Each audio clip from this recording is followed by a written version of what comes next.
Hey, welcome to Living High, Wild, and Free. In today's video, I want to discuss my experience with my RSI SmartCap Adventure. I've had this cap now for a close to a year now, and I've put on about 20,000 miles since I've gotten this cap. And I've spent about 20-ish days, 20-ish nights, I should say, sleeping underneath this actually as a camping unit. So I want to talk about my experience with it and give you a better idea if this cap will fit your needs. Living on wild and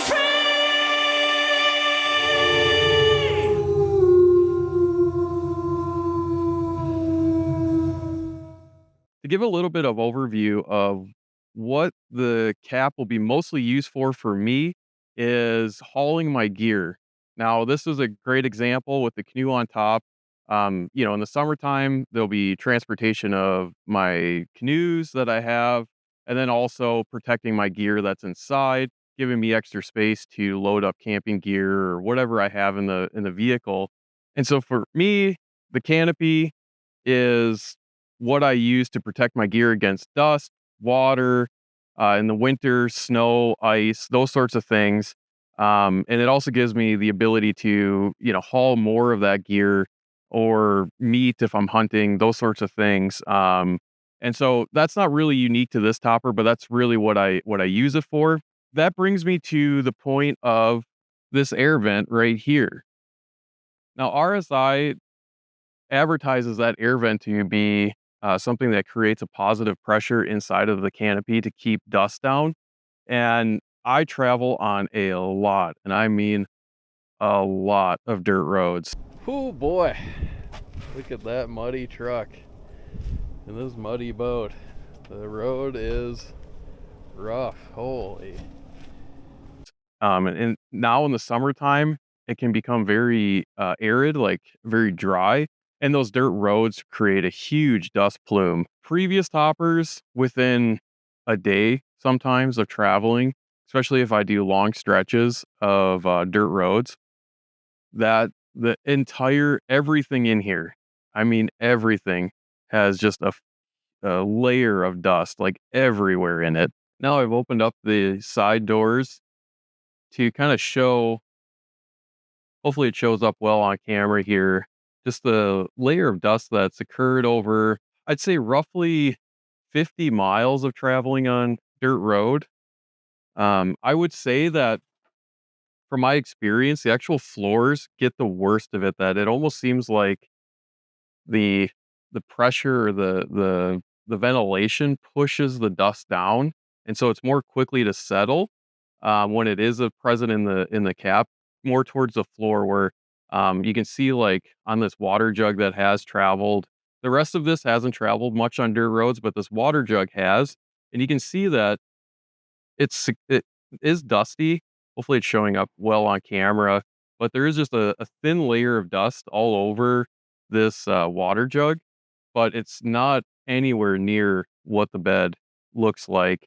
One of my concerns when purchasing this topper was the latch itself, because it's spring loaded like that, and it's fairly recessed into the topper itself. I was concerned about it icing up in the winter, because I regularly wash my truck, usually about once a month, in the car wash. And then obviously it's exposed outside. I don't have heated garage to store my vehicle in.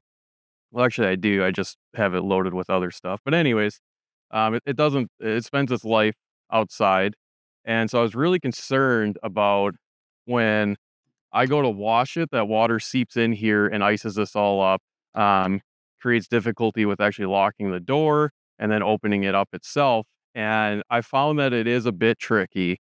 I found ways to help mitigate that, whether it be as soon as I'm right after I get done in the heated car wash, like indoor car wash, I go in and take out all of the standing water that kind of pools up in this little gully here. So I take all of that out with a towel, and then as soon as I get home, which is it's not a very far drive from where I typically wash my vehicle to where I park it at my house, I open these all up and I just try to keep the door down. Sometimes it likes to come up. It's mostly just because of these straps right here that are trying to pull it up. Usually it'll stay down. So I keep the door down and those latches open overnight because even though it's super cold out, it'll still evaporate a little bit and it'll also create ice so that when I go to close it again in the morning, it's all iced over, that it should hopefully still open up like that. In the summertime, no issues at all. The gaskets themselves have been holding up really nice. I have no leaks. I've never experienced a leak, even with high pressure spray from a car wash. As I said in the beginning of this video, I have spent roughly 20 nights underneath this canopy while camping. I drove this truck across Canada, and during my travels, I camped in the bed of the truck and used the canopy as shelter. Here we go. Oh, go ahead, buddy. Oh my God, it's the best time of the day. Breakfast time. Ah, good boy.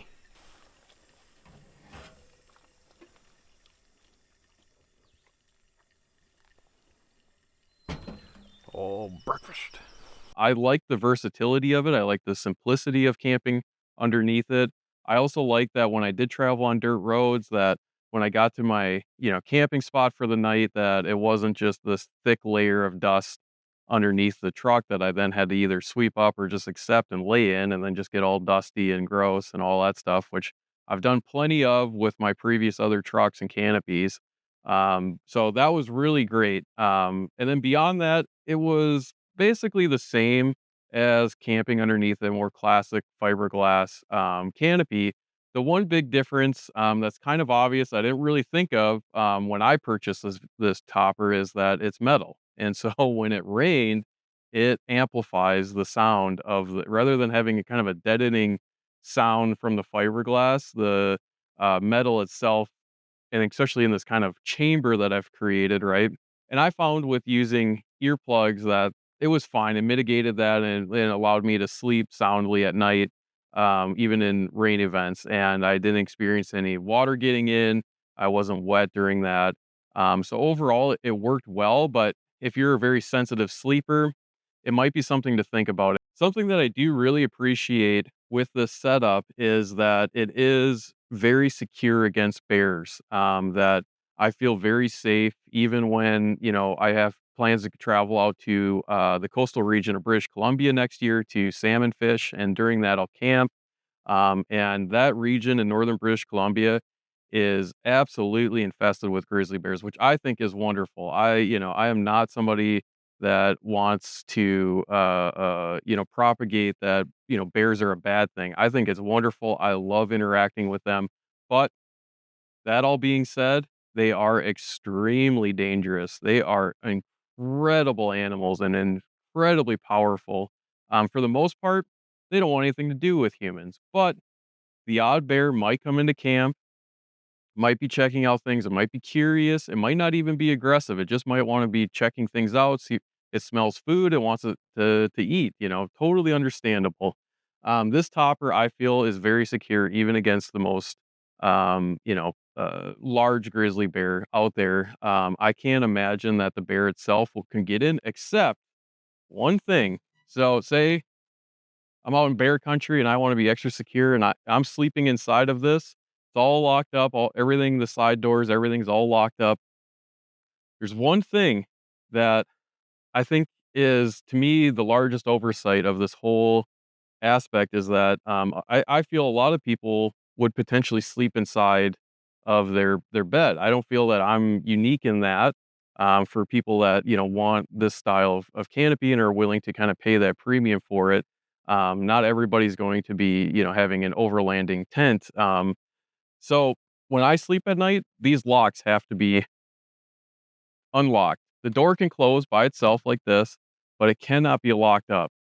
Now, there's 2 fears of mine with that.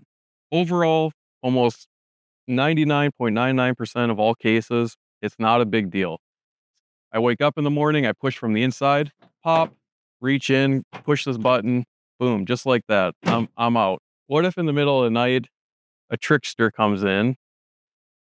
Is that probably gonna happen where I'm at? I'm out in the middle of nowhere usually. Probably not. But they come in, lock me in. I don't know how I would ever get myself out of there without actually undoing the locks itself. Luckily, I have tools in the back that I could potentially do that, where I could actually just dismantle the lock from inside and then get out, but that would take some time and blah, blah, blah, it'd be a huge headache. I don't think I'd actually be stuck in the topper itself, or worst case, Ontario, bust out this glass. My next thing, which I think is much more of a concern, a realistic concern, is a bear's trying to get in, right? It's fumbling around, it's trying to figure it out. They're very curious, intelligent animals. We don't give them enough credit for how, intelligent, and they're not just using their brute strength to rip into things. They're sniffing and trying to figure out and pulling and scratching and this and that to try to figure out how to get into things. It comes along, just touches that handle, just touches the back of that topper. It's easy enough to then open this up and allow that bear to get in. So that right there, I think, is a large oversight that in, future renditions of this topper, I hope that RSI establishes and corrects that somehow you're able to lock it from the inside and unlock it from the inside. I think that would be a great addition to this topper. And so my last and final comment, which is a complaint of RSI, and I'm sure the company would really like to not have this be a part of their products. I'm sure they're trying to work on it, but it's still the fact of what I've experienced with this topper, and that it's hard to come by. These toppers can be hard to find, and you can be on a long waiting list to get the topper. For me, I was able to order it as soon as I bought this truck and get it on almost immediately. So I've almost always had this topper on this truck since I bought it last year. So I was fortunate in that, but it wasn't the case for these canoe racks. I actually, ordered these, tried to order them in the spring. The company kept saying, "Oh, we can't get them. We can't get them," which is no fault to them. They just literally couldn't get them from RSI, and they had no idea when they would. RSI doesn't have clear communication on that, I guess, supposedly from that company. Just kind of hearing it, through them of their experiences. Um, so I waited months to try getting this load bar um, for the summer. And I finally just had to. I'm in Canada, and I had a friend coming up for a fishing trip from the United States, and all over the United States, I could not find what RSI advertises as the appropriate load bars for this topper, for this vehicle and make and model and everything like that. This is a Chevy with a 6.5 foot bed, and what they were saying for that full size vehicle, I couldn't find anywhere in the United States. Nowhere. Nowhere in Canada, nowhere in the United States. I looked all over the place. I called, blah, blah, blah, blah, blah. Couldn't find it. So I started looking on their website, on the RSI website, and I realized that these load bars, the same ones that I'm using right now, are actually they're advertised as the Jeep Gladiator, like the Jeep with the truck bed on the back of it. The exact same load bars are advertised to fit this vehicle, but on their website, but nowhere else, like nowhere on third party manufacturers, or distributors, sellers. So I actually ordered these from the United States for the Jeep Gladiator, um, shipped them to my friend in the United States. He brought them up to Canada to give them to me, and lo and behold, they were perfect. So, kind of my complaint and my kind of worry that it's like, well, if for whatever reason, maybe an accident happens and this door becomes damaged, or any component on this becomes damaged, how long will it take for me to receive a replacement part from the manufacturer? All right, I'm gonna go hit the water, and I'm gonna give an actual explanation of my setup here, what I'm using. This is actually gonna be for a remote wilderness moose hunt in Northern Saskatchewan. And I'm creating a video actually right now, right after this one, about how I'm gonna use this setup to get into an incredibly remote area to moose hunt in Northern Saskatchewan. And if you would like to watch that video, it will be in the description, and don't forget to subscribe so you don't miss out on the hunt itself. But until next time, keep living high, wild, and free.